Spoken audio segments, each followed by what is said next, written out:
नमस्कार, आप देख रहे हैं न्यूज़ 24। आपके साथ मैं हूं रवि ठाकुर। राष्ट्रपति रामनाथ कोविंद आज गोरखपुर के दौरे पर हैं।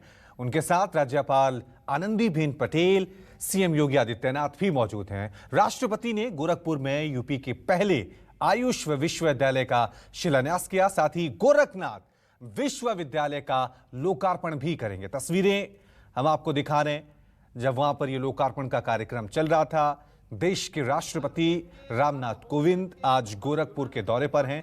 2 विश्वविद्यालयों की सौगात आज उत्तर प्रदेश को यहां पर दी गई है। 7,500 स्नातक स्तर पर और 525 सीटें अभी तक प्रास्नातक स्तर पर हैं।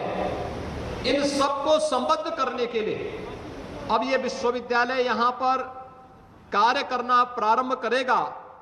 इस दिशा से हमें अपने शैक्षिक सत्र को एक समान पाठ्यक्रम को एक साथ पूरे प्रदेश के अंदर ले जाने में सफलता प्राप्त होगी और उत्तर प्रदेश के अंदर आयुष के विकास की दिशा में एक महत्वपूर्ण कार्य हो पाएगा।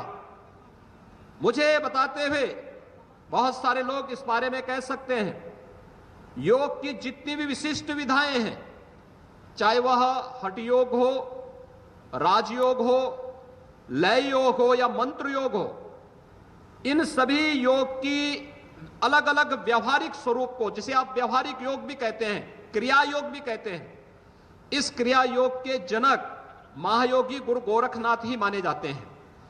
और आप योगासनों में भी देखेंगे तो आपके जितने आसन मिलेंगे वो किसी न किसी नाथ योगी या सिद्ध के नाम पर है। गोरक्ष आसन हो, महायोगी गोरक्षनाथ के नाम पर है।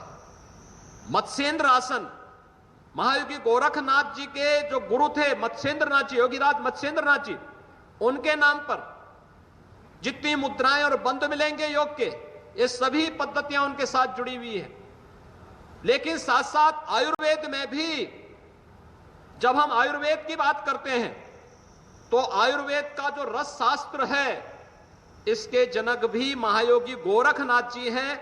और उनके माध्यम से 984 सिद्धों ने जो सिद्धि अलग अलग समय में अर्जित की, जिसमें जो खनिजों, आयुर्वेद का जो खनिज है, धातु सिद्धांत है, इसमें जो इमरजेंसी मेडिसिन है, उसके जनक भी महायोगी गोरखनाथ जी माने जाते हैं।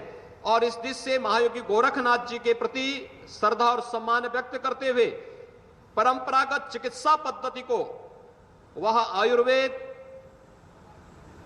होम्योपैथ, यूनानी, सिद्धा, योग, नेचुरोपैथी, इन सब को एक मंच से, एक छत के नीचे से हम प्रदेश के अंदर संचालित कर सकें, इस दिशा से इस कार्यक्रम को, इस महायोगी गुरु गोरखनाथ विश्वविद्यालय के माध्यम से इसे आगे बढ़ाने का निर्णय प्रदेश सरकार ने लिया है।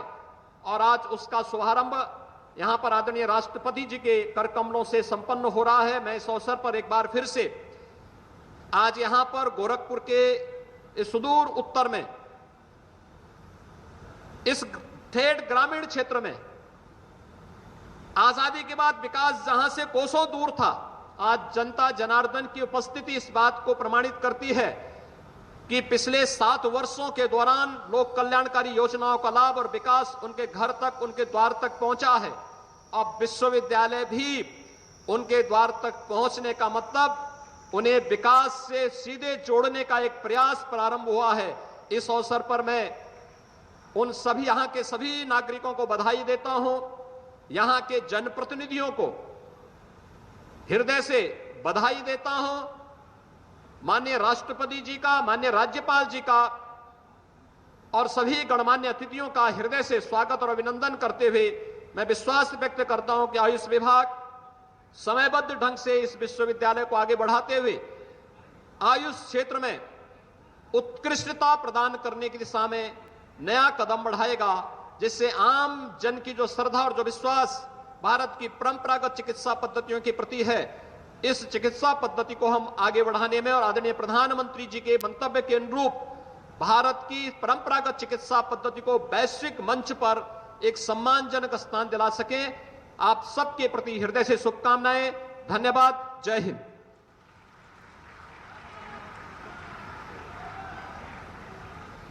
बहुत बहुत धन्यवाद माननीय, आपके सारगर्भित और प्रेरणादायी उद्बोधन के लिए।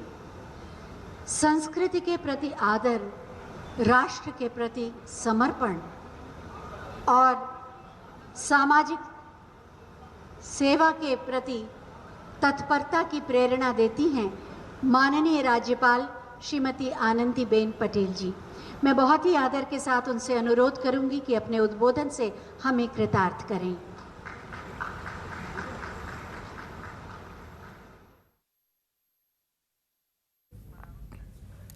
तो आज गोरखपुर को 2 विश्वविद्यालयों की सौगात मिली है। गोरखपुर के लिए आज काफी बेहतर दिन कह सकते हैं। 2 विश्वविद्यालय यूपी सरकार की तरफ से यहां पर दिए गए हैं।